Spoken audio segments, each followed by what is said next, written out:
2016년 12월 10일 새벽 6시에 아직도 캄캄한 어둠의 시간에 아내가 제가 혼자 잠을 자고 있는 방문을 스르륵 열고 들어왔습니다. 아내는 내가 죽기 전에 당신 얼굴 한번 보러 왔어 하는 짧은 말을 남기고 안방으로 돌아가서 가지고 있었던 모든 수면제를 한꺼번에 먹었습니다. 이분은 평생 청년기관 사역자로 30년 헌신한 목사님의 아내였습니다. 이렇게 지금 내 생명을 가져가서 하면서 죽고 싶은 사람 없습니까? 근데 택자는 비록 죽고 싶을 때에도 주님은 어루만지시면서 일어나서 먹으라고 하십니다. 엘리야 같은 택자를 언제 어루만져 주시는지 보겠어요. 첫째로 믿음으로 행한 일의 결과가 참담할 때도 어루만져 주십니다. 1절 2절입니다. 아합이 엘리야가 행한 모든 일과 그가 어떻게 모든 선지자를 칼로 죽였는지를 이세벨에게 말하니 이세벨이 사신을 엘리야에게 보내어 이르되 내가 내일 이맘때는 반드시 네 생명을 저 사람들 중 한 사람의 생명과 같게 하리라. 그렇게 하지 아니하면 신들이 내게 벌유에 벌을 내림이 마땅하니라 한지라.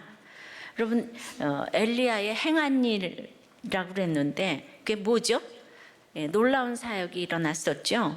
갈멜산 대결에서 여호와가 하나님 되시고 불로 제단을 살으시고 바알 선지자 850명을 하나도 도망가지 못하게 하고 백성과 함께 죽였습니다. 그 후에 큰 비를 주시고 여호와의 능력이 엘리야에게 임해서 허리를 동이고 아합의 마차 앞에서 달려갔습니다.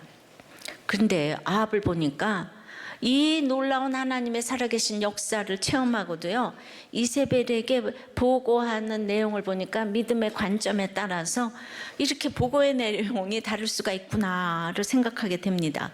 지난 18장에는 엘리야가 바알 선지자를 죽일 때 칼로 죽였다는 내용은 없었어요. 근데 그 엘리야의 많은 행한 일 중에 이 편파적으로 칼로 죽였다는 것만 구체적인 행함으로 지금 이세벨에게 일러바치는 아합을 보게 됩니다. 아합이 유명한 게 아니고 이세벨 때문에 유명해진 사람이에요. 엘리야는 이제 그 3년 6개월 아합을 피해 다니면서 고생 끝에 이제야 개혁의 발판을 마련했다고 생각했을 것이에요. 그러나 뿌리 깊은 북이스라엘의 우상 숭배는 그렇게 쉽게 무너질 것이 아니었어요. 이세벨은 바알 종교를 들여온 장본인으로 엘리야가 보여준 이 강한 능력 앞에서도 이세벨이 글쎄 굴복하지 않더라고요. 그리고 자기가 아끼는 이 바알 선지자 850명이 떼죽음을 당하니까 눈이 뒤집혔죠. 그래서 24시간이 지나기도 전에 엘리야 체포령을 내렸어요. 왜 그 사신을 보내서 그 처형을 예고했을까요? 금세 가서 죽이면 되는데 내일 이맘때 죽이겠다고. 두 가지로 생각해 볼 것은 그 바알 선지자들처럼 너도 공개 처형을 할 거다 이런 의미가 있을 거고, 또 하나는 850명을 죽이는 엘리야를 보면서 좀 무섭지 않았겠어요? 그래서 협박을 해가지고 도망가게 하려고. 두 가지 중에 뭔지 모르겠습니다. 자, 이와 같이 한국의 성도가 많다고 해도, 그러니까 세계 10대 교회는 모두 한국에 있다고 해도, 또 크리스찬 유명한 사람이 많다고 해도, 크리스찬 대통령이 나왔다고 해도, 크리스찬 재벌의 재력이 지금 막강하다고 해도, 그들이 믿는 예수를 믿게 하는 것에 우리가 잠시는 희망을 가졌었잖아요.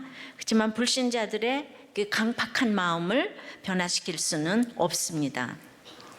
이세벨이 다양한 이 우상들을 염두에 두고 너를 죽이지 아니하면 신들이 내게 벌유에 벌 내림이 마땅하도다고 했는데, 엘리야는 지난주 18장 15절에서 내가 모시는 만군의 여호와를 두고 맹세했다고 그랬어요. 여기는 신들의 신, 만군의 여호와, 이거 대조되죠.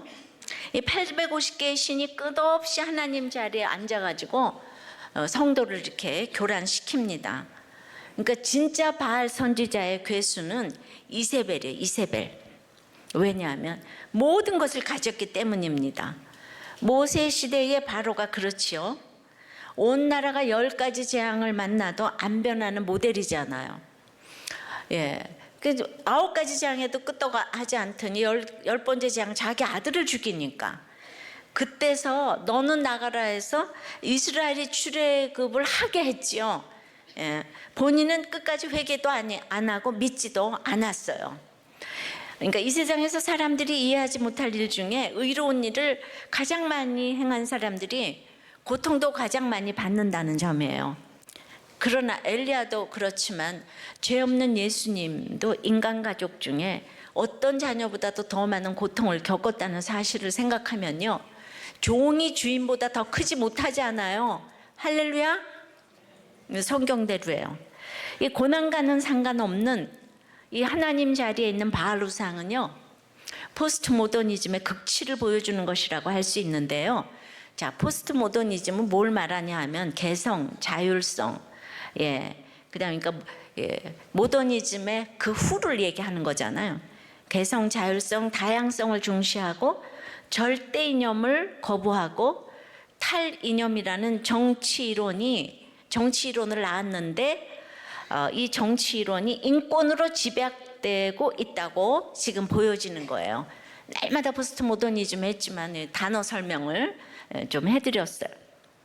자, 알리스터 맥그라스 영국 옥스퍼드대 석좌 교수가 지난 주간에 이제 신문에 인터뷰를 했는데, 전투적 무신론자로 불리던 리차드 도킨스와의 논쟁도 소개를 했어요. 그는 도킨스는 하나님의 존재를 증명하라고 요구하는데, 그렇다면 하나님이 안 계신 것도 증명을 해야 된다. 아니, 자신은 그것을 증명하지 못하면서 왜 하나님이 계시다는 것만 증명하라는 것은 앞뒤가 맞지 않는다고 했어요. 맥그라스 교수는 도킨스가 2012년 당시 캔터베리 대주교였던 로안 윌리엄스와의 믿음의 증명 논쟁 이후에 스스로 무신론자에서 이 잘 모르겠다의 불가지론자로 남겠다고 선언을 했다고 소개를 이제 했습니다. 그러니까 전투적 리차드 도킨스도 믿음의 방향을 이렇게 살짝 바꿨는데, 소위 믿음의 나라 북이스라엘의 왕 아합은 이세벨의 치마폭에 숨어서 오히려 갈멜산에서 되어진 일들을 이세벨 보고 조치하라고. 이들은 말이죠, 무신론자도 아니고 불가지론자도 아니고 부부주의인가요? 부부가 금술이 너무 좋은 것이 이렇게 민중을 도탄에 빠뜨릴 수도 있네요. 같이 여호와를 믿는다고 하면서 여호와를 열렬히 배격하는 믿음이 있을 수도 있다는 거예요. 둘만 좋으면 되기에, 둘만 행복하면 되기에, 우리 집만 잘 되면 되기에, 이 부부의 포스트 모더니즘의 가치관으로 인해 결국은 모두가 망하고 나라까지 이제 다 망하게 되었지요. 율법 교육을 받은 아합이 율법을 전혀 모르는 이세벨의 코치를 날마다 받습니다. 둘이 너무 좋아하니 하나님을 조금도 두려워하지 않는 그녀의 코치대로 막무가내로 하나님의 선지자 엘리야를 위협합니다. 자기네들의 행복에 걸림돌이 되니까. 그러니까 개성을 중시하는 것이 하나님 자리에 있게 되면서 인권으로 연결되기에 이 동성애부터 이혼 불신결혼까지 마음대로 하고 반대하면 이 차별이 되는 것입니다. 자, 유명 기독교 출판사 SNS 계정에 한 장의 그림이 게시되었는데, 그 그림에는 바벨탑의 가장 큰 문제가 무엇일까요? 교만이요? 아니에요. 중략. 바로 인권이에요. 우리가 하나님같이 될 수 있어. 모든 인간의 인권이 신격화되는 것이 바벨탑 사건의 가장 큰 문제였습니다. 하지만 하나님 나라는 인권이 아니에요. 주 다스리네요 라고 하는 문구가 적혀 있었어요. 이 게시물을 본 누리꾼들은 그것이 기독교 사이트임에도 기독교 대표 사이트가 사회적 맥락을 고려하지 못한 채 인권의 가치를 폄훼한다고 그냥 악플을 엄청 이제 많이 다른 거죠. 그래서 이 비판이 계속되니까 기독교 사이트임에도 그 출판사는 하루 만에 그 해당 글을 삭제했어요. 이게 삭제할 글이에요? 일반 출판사도 아닌데. 언론의 자유가 유독 기독인들에만 억압당하는 것 같아요. 그저 인권이라는 말 한마디만 나와도 예민하게 반응하는 이 시대라고 할 수 있죠. 한 초등학교 아이가 반에서 적성 검사를 하는데 성별 표시란에 남녀 그리고 기타가 있었다는 거예요. 그러니까 이 기타가 뭐예요? 라고 물은 것이 우리나라 이야기입니다. 이게 외국 얘기가 아니에요.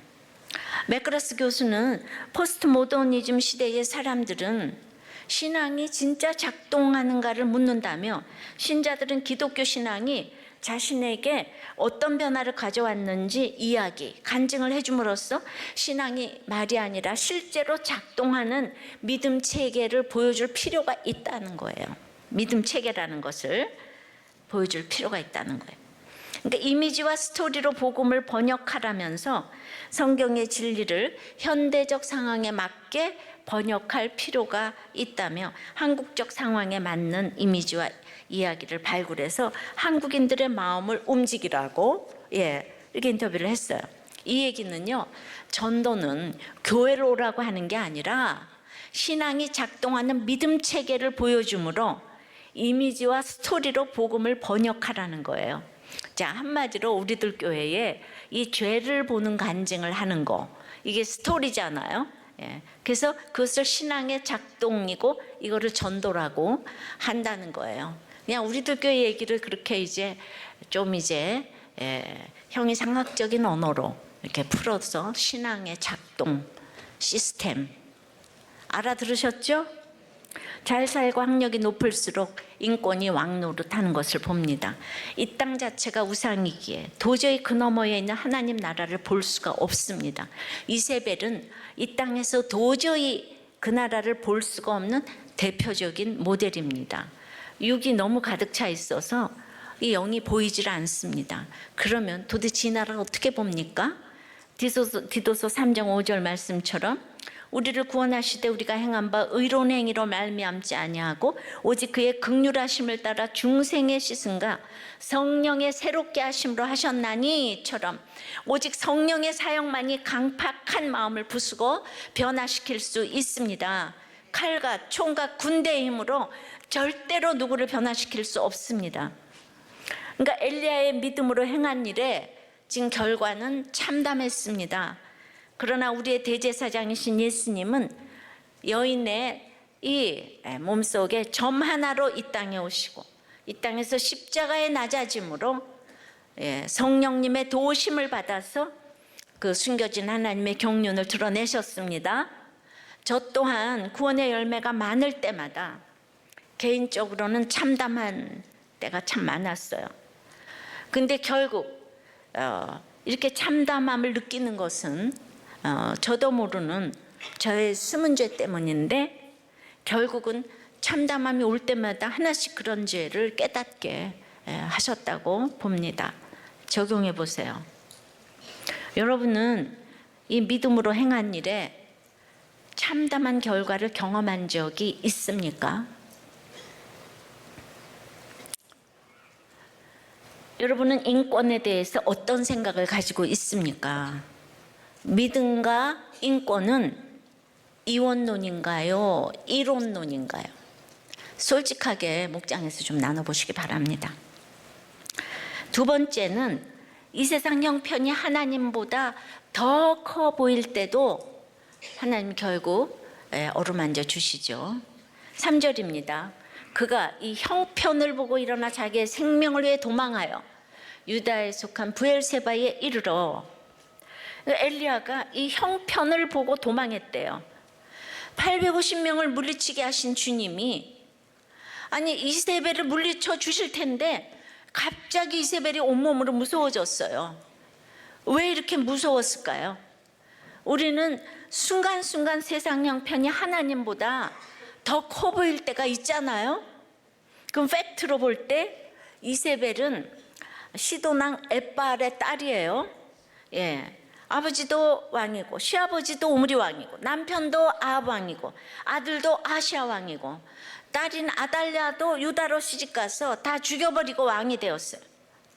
그러니까 이 땅에서 왕 제족이에요. 스카이 캐슬 정도가 아니에요. 그냥 마음만 먹으면 모든 것을 할 수 있기 때문에 이세벨은 하나님 필요 없는 사람이에요. 로얄 패밀리 중에 로얄 패밀리죠. 그러니까 이 사람 믿음으로가 아니고 바알 신봉자이고 세상 신봉자이지만 지금 대를 이어가면서 세상에서 계속 잘 되는 것처럼 이렇게 보여집니다. 우리가 여기에 속으면 안 돼요. 그래도 잘 살면 되지 않아? 이게 아니라는 거예요. 그러니까 엘리야 자신으로는 갑자기 그게 세상이 보이니까 이세벨을 도무지 어찌할 수 없는 상황, 저 사람은 어떻게 내가 할 수가 없다, 이런 생각이 그냥 딱 들은 거예요. 그러나 갈멜산 대결 때처럼 굳건히 서서 이세벨에게 기별을 보내가지고 바알의 선지자들을 이기게 하신 하나님이 지금도 자신을 버리지 않았다고 이렇게 놀라운 모습으로 선포를 하면 그냥 심판이 이세벨에게 임해가지고 백성들이 다 놀라 자꾸라졌을 거 아니에요? 그리고 그 원하는 힘 있는 개혁이 전국을 휩쓸었을 거예요. 근데 사실요, 엘리야가 절망하게 된 원인은 하나님에게서 찾을 게 전혀 없어요. 이세벨이 엘리야를 대적한 것은 어제 오늘의 일이 아니잖아요. 엘리야가 북이스라엘에 그 기근이 옳고 하나님의 말씀을 대언하라는 소명을 받은 그날부터 이세벨은 엘리야의 대적이었어요. 엘리야의 절망은 하나님께서 이세벨을 당장 심판하지 않으셨기 때문이 아니라 그가 하나님께 대한 절대 신앙을 그냥 잃어버렸기 때문인 거예요. 내가 뒤에서도 보겠지만 그러면 또 너무 놀라운 건 1절부터 엘리야가 도망가는 이 4절까지 여호와가 한 번도 등장하지를 않아요. 절대 신앙을 그냥 딱 잃어버렸어요. 그러니까 우리는 큐티를 하면서 날마다 이 일이 왜 왔나 해야 되잖아요. 생각해야 되잖아요. 근데 그걸 순식간에 놓쳤어요. 그러기에 엘리야는 갑자기 자신의 생명을 구하기 위해 도망했다는 표현을 썼잖아요. 지금 원수의 밥이 됐어요. 원수의 계책에 넘어갔어요. 절대 신앙이 무너지면 주의 형편부터 보이는 거예요.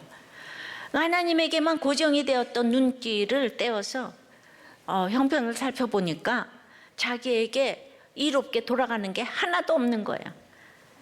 그러니까 그때 자기가 택하는 거, 말씀의 인도를 못 받는 그때 택할 길은 자기를 죽이려는 이세벨에게서 한 걸음이라도 더 멀리 가야 되겠다는 이 인간적인 계책을 생각하게 되는 거죠. 그렇게 해서 그는 소명받은 자리인 북이스라엘을 떠나버렸어요.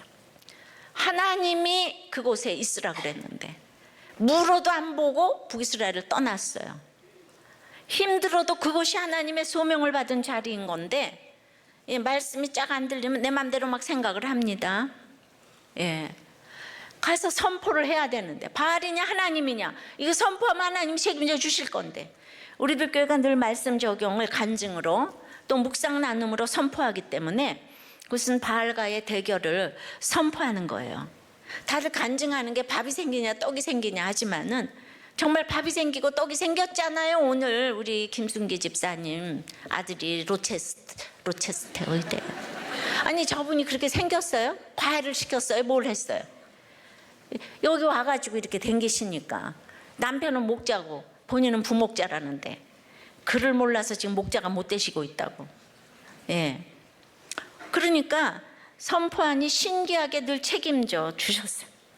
간증하기 싫어 도망가고 목장도 뭐 찌질한 얘기 내가 왜 해? 그래 도망가면 결국 엘리야처럼 자기 생명을 위해 도망갈 일이 생기는 것입니다. 이거 진리예요. 하나님은 850명의 바알들을 성실하게 물리쳐 주셨어요. 그동안 850개의 바알을 물리쳤다는 간증들이 늘 넘쳐나는 것을 여러분들은 매주일 목도하고 있습니다. 이것이 여러분의 소명이고 우리들 교회의 소명입니다. 이번 주 부목자 나눔이에요. 세상에 이런 분도 계시네요. 이번 주 나눔이에요. 이 부부가 장로 권사님이신데 하도 교회에서 안 좋은 걸 많이 봐가지고 불평불만을 하면서 나는 70이 되면은 종교에 대해서는 자유인이 되겠다 그랬어요. 교회를 떠나겠다고 아니고 종교에 대해서는 자유인이 되겠다. 그러니까 아내가 알았다고. 그럼 우리 70에 떠나자 그랬대요. 근데 거기가 워낙 이상했는지 70이 되면서 두 분이 은퇴를 하고 떠났대요. 아니, 장로의 결론이 교회를 떠나서 선교를 가야지, 종교의 자유인이 되겠다, 이게 결론이 되면 되겠어요. 그런데도 그렇게 하면서 장로님을 하시는 분이 많이 있나 봐요. 예. 떠나긴 했는데 또 명색이 장로니까 궁금하잖아요, 교회가. 그래가지고 뭐 여기저기 거리셨을 거예요. 우리들 교회 다니는 친구가 있어가지고, 근데 그 교회는 어떠냐 물었더니 내가 말로는 못하고 한 번만 와봐, 직접 와서 봐.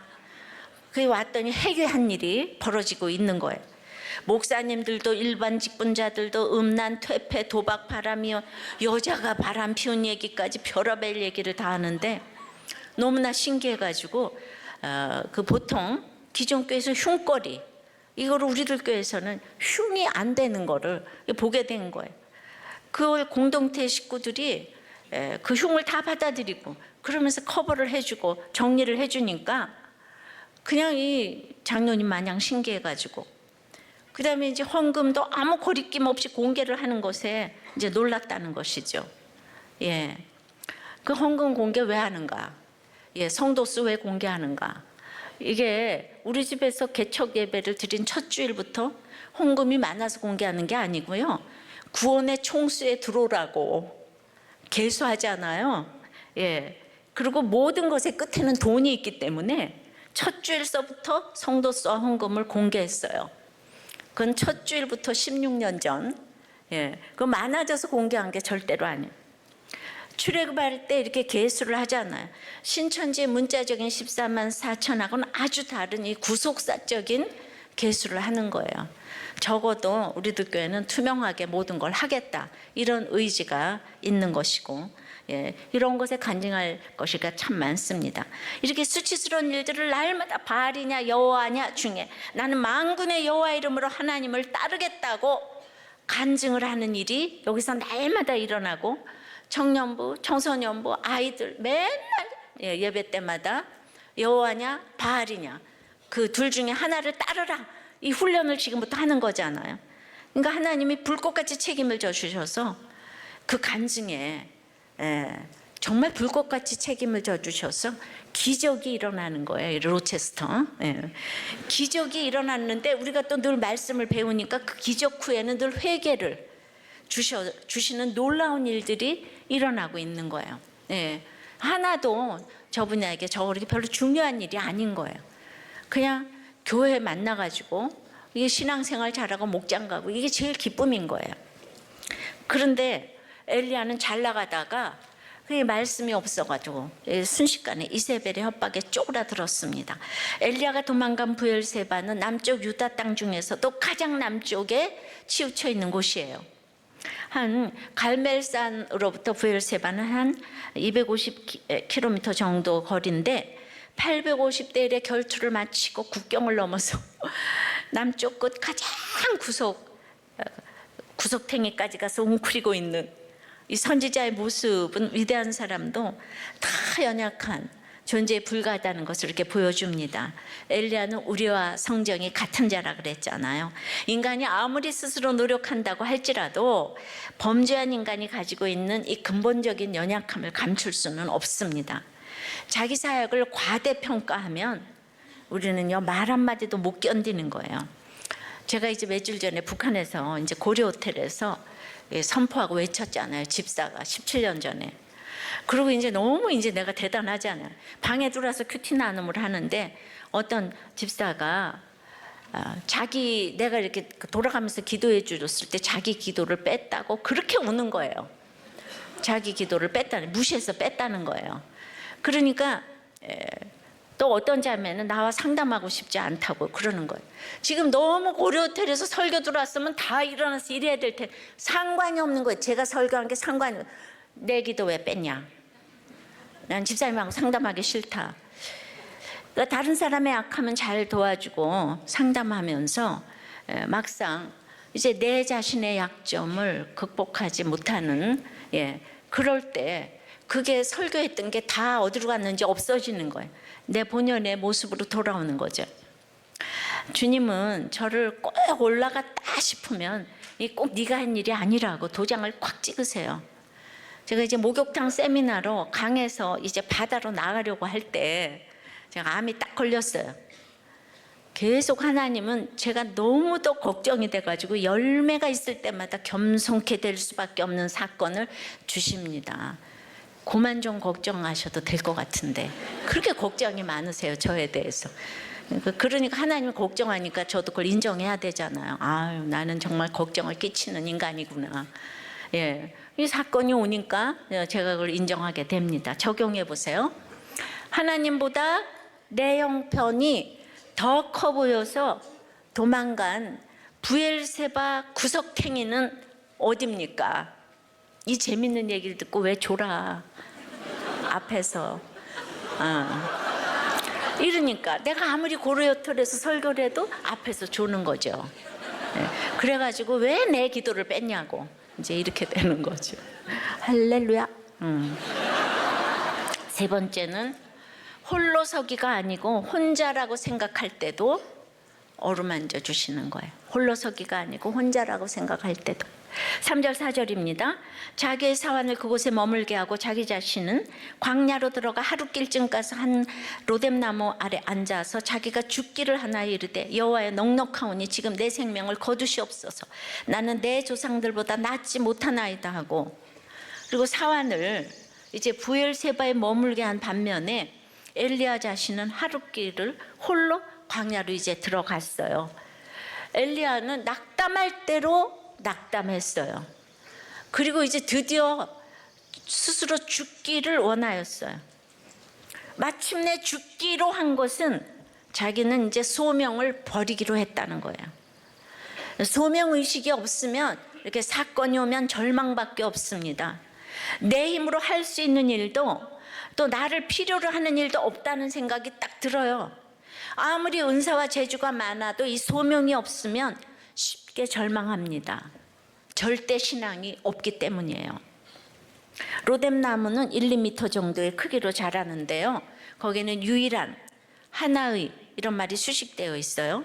그래서 광야에 유일하게 한 그루만 있는 로뎀나무 아래 힘없이 앉아있는 엘리야의 초라한 모습을 보여준다고 할 수 있지만은, 그러나 이 나무는 장가지가 많아서 바람과 햇볕을 잘 막아주는 나무라는 것이에요.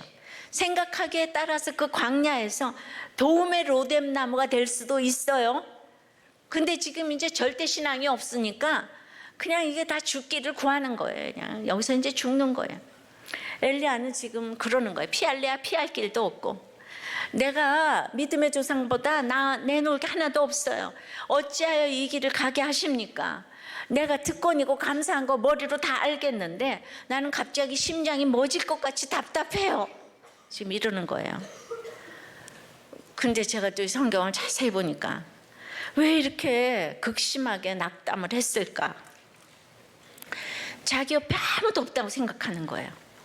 충성스러운 사환도 믿을 대상이 아니라고 생각을 해요. 그러니까 그 생각은 자기 자유인데, 그러니 얼마나 외로웠겠습니까? 그리고 그 아합의 이스라엘을 피해 어디로 가겠습니까? 근데 지금 유다로 왔잖아요. 남유다 맨 남단 끝까지 왔어요. 여기를 피하겠다고 온 거예요.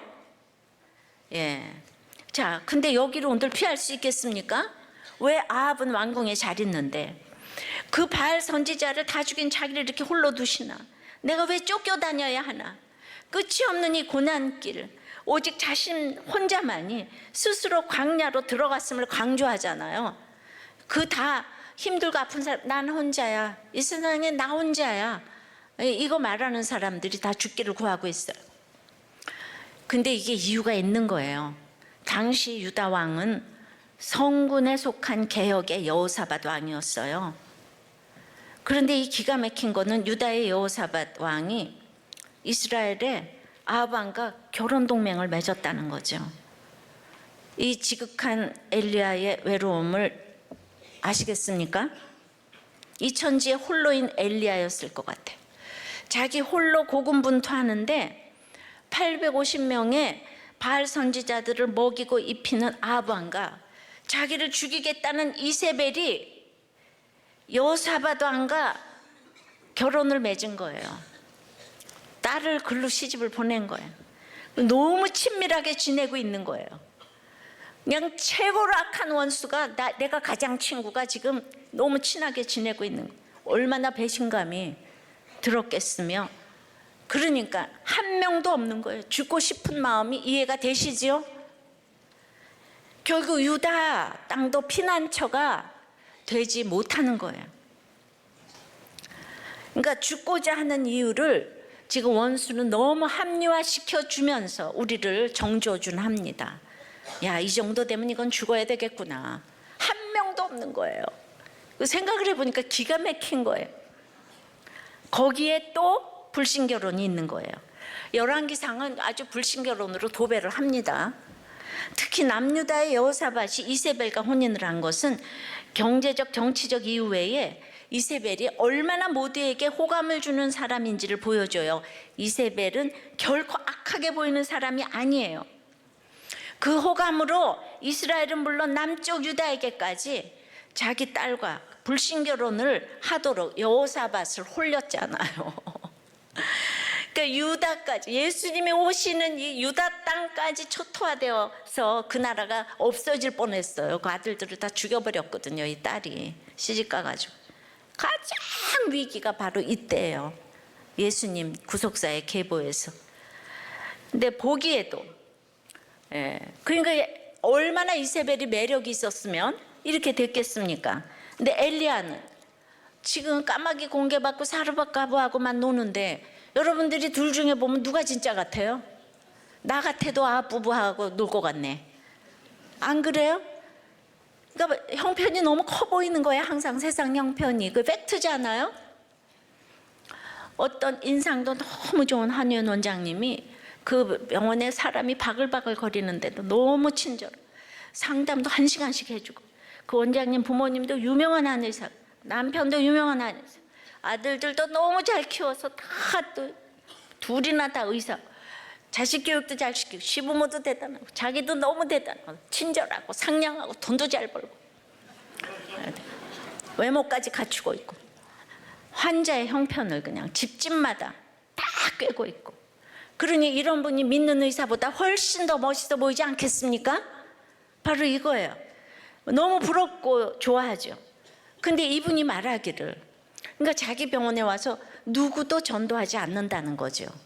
그런데 딱 전도한 사람이 있으니 우리들 교회 교인만 와서 책을 주고 목사님 얘기를 너무 해서 인상이 깊었다고. 그러지만 교회는 안 오시죠. 그러니까 우리들 교회 교회는 대단한가 봐요. 어디를 가봐, 아픈데 가보면은 딱 보석상자 거기 있고, 와서 그렇게 목사님 얘기를 하대요 이러면서. 그래도 이렇게 기억하고 있으니까 우리는 책자를 전하고 자기 간증을 하면서 신앙이 작동이 되게 스토리로 전도해야 될 것입니다. 그래서 인상이 깊다고 그러세요. 그럼 다들 이럴 거예요. 다들 신결혼해가지고 그렇게 속을 썩이고 사는데 뭐 하려고 신결혼하냐? 이러겠지만 이세벨처럼 잘 먹고 잘 살라고 하는 결혼이 아니에요. 우리에게 소원이 하나 있는데 우리의 목적은 행복이 아니고 거룩이에요. 싸우는 게 정상이라고 생각해야 됩니다. 그런데 이런 설교도 요즘에는 교회에서 하기 어려운 설교예요. 어떤 채널에서 젊은 목사님 중 한 분께서 신결혼에 대한 주제로 기독교 방송 대담에 나오셨대요. 근데 그분이 교회 다니는 놈들이 더 문란하고 더하다고 하면서 밖에 훨씬 더 좋은 청년들이 많다고 하니까 아나운서도 그것에 동조를 했대요.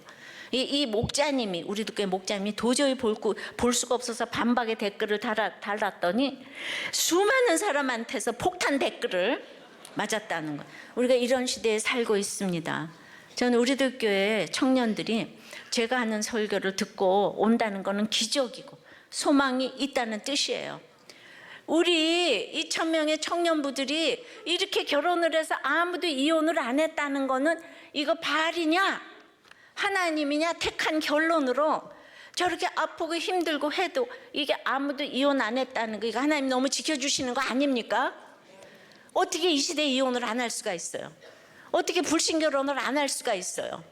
근데 우리들 교회가 이혼 안 하고 불신 결혼하니까 매주일 유아 세례를 베풀잖아요. 나라에 너무 애국자 아니에요? 애국자? 그러니까 개인 구원이 사회 구원 맞습니다. 예. 그러니까 이제 그런데 엘리야는 광야를 혼자 가면서 홀로 서기가 안 돼 있기 때문에 이게 죽고 싶은 거예요. 적용해 보세요. 여러분은 혼자입니까? 홀로 서기입니까? 둘 중에 뭐 같아요? 네 번째는 그럼에도 불구하고 일어나서 먹고 마시라고 하십니다. 이제 5절부터 8절까지 읽어볼게요. 로뎀나무 아래 누워 자더니 천사가 그를 어루만지며 그에게 이르되 일어나서 먹으라는지라. 6절에도 본즉 머리맡에 숯불에 구운 떡과 한 병 물이 있더라. 이에 먹고 마시고 다시 누웠더니 7절에 여호와의 천사가 또다시 와서 어루만지며 이르되 일어나 먹으라. 네가 갈 길을 다 가지 못할까노라는지라. 8절에도 이에 일어나 먹고 마시고 그 음식물의 힘을 의지하여 40주 40야를 가서 하나님의 산 호렙에 이르니라. 예, 이렇게 해서 4절까지 이상한 모습이 나오다가 주님은 내 모습 이대로 주님이 용납하신다고 하시네요. 그러면서 만지시면서 일어나서 먹으라가 한 절마다 4절에 걸쳐서 나오는 거예요. 대단한 주님의 돌보심입니다. 주님이 엘리야에게 너무 미안해 하시는 걸 느낄 수가 있어요. 어루만지시고 미안하다 일어나서 먹어라. 또 어루만지시고 미안하다 다시 일어나서 먹어라. 일어나서 먹어라. 이거를요 4절까지인데 그대로 4절을 지금 그냥 반복해서 어루만지고 일어나서 먹고 마시라고. 일어나서 먹고 마시라고. 그러니까 그 엘리야의 역할을 그 누가 할 수가 있겠습니까? 그런데 기가 막힌데 그걸 다 보고 계셨잖아요. 그러니까 엘리야가 한 일이 하나도 없고 지금 하나님이 한 일을 그걸 나타내야 되겠는데 이 모델이 너무 힘들잖아요. 역할 모델이. 여러분 오늘 죽고 싶어서 오셨어요? 예. 여러분들이 택자라면 여러분들이 믿음이 연약해도 또 지금 그 할 수 없는 상황에 있는 것을 주님께서는 아시고 그냥 너무나 주님이 그냥 안타까워하시는 그 마음을 여러분도 이거 보면서 좀 느껴지지 않으십니까? 어루만지시고 일어나서 먹으라고. 다시 누웠는데도 또 어루만지시고 일어나서 먹으라고. 이게 너무너무 위로가 이제 되는 거예요. 오늘 그냥 내 모습 이대로 주봐도 없어서. 하나님 이전에도 도피 중에는 엘리야의 일용할 양식을 까마귀를 통해서 또 과부를 통해서 공급하셨는데 이제 초자연적인 존재인 천사를 보내셔서 공급하시는 거예요. 여호와의 천사 말대로 먹고 마셨는데도 다시 누웠어요. 얼마나 영육간에 지쳐 있는지 그냥 다시 누웠어요. 순종하려고 해도 힘이 없는 거예요. 놀라운 것은 하나님의 계속적인 돌아보심이에요. 엘리야가 다시 돌아 누우니까 하나님께서도 또 다시 천사를 보내셨어요. 영적으로 힘들어도 육이 힘들고 육이 지쳐도 영이 힘듭니다. 이렇게 먹고 마시고 다시 누울 수밖에 없지만은 이렇게 하나님께서 돌보시는 것처럼 우리도 계속해서 정말 힘들어 누워 지쳐 있는 사람을 계속 다시 일어나서 어루만지면서 먹고 마시라고, 다시 어루만지면서 먹고 마시라고 해서 여러분들이 전도를 이제 하셔야 될 거예요. 그래서 먹고 마시고 음식물의 힘을 의지하여 40주야를 가서 호렙에 이르렀지만은 바로 그 영적인 것이 얼마나 육적인 거를 이렇게 보여줍니다. 근데 아까도 얘기했지만은 1절부터 4절까지 안 보인 것이 무엇이라고 그랬죠? 아까 뭐라 그랬죠? 여호와의 말씀이 등장하지 않았어요. 18장 1절은 여호와의 말씀이 임하여로 시작되는데 19장 그 말이 없잖아요. 엘리야의 갈멜산 전투까지 강조된 것이 여호와의 말씀이 임하여 가라사대 말씀과 같이 하여 17장 2절 5절 8절 10절 14절 16절 18장 1절 2절 이렇게 이 말씀의 인도를 받다가 갑자기 말씀 인도 없이 기도도 안 하고 스스로 생명을 위하여 일어나 도망가고 도주 장소까지 자기가 결정하고 그리고 이제 남쪽 끝까지 드립다 도망을 갔는데, 하나님의 사람에게 가장 어려운 거는 건강도 뭐 질병도 부도도 아니고 말씀이 깨달아지지 않고 인도받지 못할 때라는 것을 보여주는 거죠. 인생은 누구도 죄인이고 앞날을 알 수 없기에 말씀의 나침판을 한시도 보지 못하면 골로새서 1장 13절처럼 흑암의 세계에서 사랑의 나라로 가려면 넘어질 수밖에 없는 거예요. 말씀의 인도를 가질 때와 아닐 때는 큰 차이가 나는데 이 사소해 보이는 차이를 간과하기 때문에 큰 일이 일어나는 거예요. 대부분 상태가 안 좋은 사람에게 오늘 큐티 했냐고 물어보면 안 했다고 그래요. 근데 오늘만 딱 안 했는데 걸렸다고 이렇게 얘기를 해요. 우리가 감동도 없는 말씀 인도함을 늘 받는 것은 힘들 때 빛을 발해요. 우리가 날마다 이를 닦으면 감동이 없어요. 일주일에 한 번 닦으면 감동이 있어요. 근데 병 걸려요. 예, 감동이 없어도 날마다 이렇게 말씀 인도함 받는 거는 큰 사건에서 우리를 살려주시는 거예요. 근데 엘리야는 너무도 대단한 주의 일을 하고 나서 그냥 말씀을 참 놨어요. 그리고 협박을 받으니까 자기가 말씀을 볼 능력도 없으니까 여호와의 천사가 주님을 대신해서 인도하잖아요. 너무 힘들 때는 말씀을 볼 능력도 없어요. 그만큼 지금 지쳐 있어요. 예. 근데 이거를 주님이 너무 미안해 하시는 거를 보니까, 예. 그렇게 참 그 열매가 많을 때마다 참담함을 많이 겪었는데 주님이 참 나에게도 미안하신가 보다 이 생각이 막 들면서 말씀을 준비하면서 많이 이렇게 눈물을 흘렸어요. 예. 그래서 이제 호렙산까지 10일이면 갈 길을 40주야를 천천히 음식물을 의지하여서 갔다고 하는데, 그동안 엘리야는 까마귀 공개를 받고 과부의 공개를 받고 나는 먹는 거는 졸업했다, 선지자 정도라면 나 정도는 돼야 하지 않아 하면서 의로움이 많이 생겼을 것 같아요. 자기처럼 사는 사람이 없으니까 아합을 봐도 국내 대신 오베다를 봐도 야, 너 그 궁중에 사는 사람들아, 응? 그러고도 너희가 지도자냐? 이러면서 정죄했을 거예요. 그러니 굶기를 밥 먹듯 했을 엘리야에게 아이러니하게 음식물을 잘 먹고 마시라고 어루만져 주셨어요. 육신도 자고 나면 회복이 되는데 영적으로도 쉼이 있어야 회복이 되잖아요. 근데 영육 간에 어떤 것도 치우치면 안 된다는 거예요. 네가 갈 길을 다 가지 못할까 하노라. 그러니까 너 사명이 안 끝났다, 이 얘기를 하는 거예요. 지금의 엘리야의 체력으로는 호렙산으로 가는 그 길을 감당할 수 없다는 거예요. 저는 날마다 생명을 내놓고 이제 왔어요. 30년을. 옛날 30년 전부터 제가 생명을 내놨기 때문에 사명에 불타서 밥을 초계처럼 여기고 굶기를 밥 먹듯 하면서 내 생명을 취하소서의 이 아픔으로 이 암이 걸린 것이 로뎀나무까지 간 것이라면, 암 걸려서 쉬면서 제때 밥을 먹으니까 음식물의 힘을 의지하여 호렙에 가고 있다는 생각이 들어요. 사명이 남아있는지 도리어 예전보다 지금 더 건강해진 것 같다는 생각이 듭니다. 좀 그런 생각 안 드세요? 진짜 그래요. 기적이 일어났나 봐요. 하나님은 엘리야의 우둔한 기도를 들어주시지 않고 오히려 살아남도록 보호해 주셨어요. 죽기를 간구하는 엘리야는 오히려 죽음을 보지 못하고 승천하였어요. 저도 이런 축복 좀 주시면 안 될까요?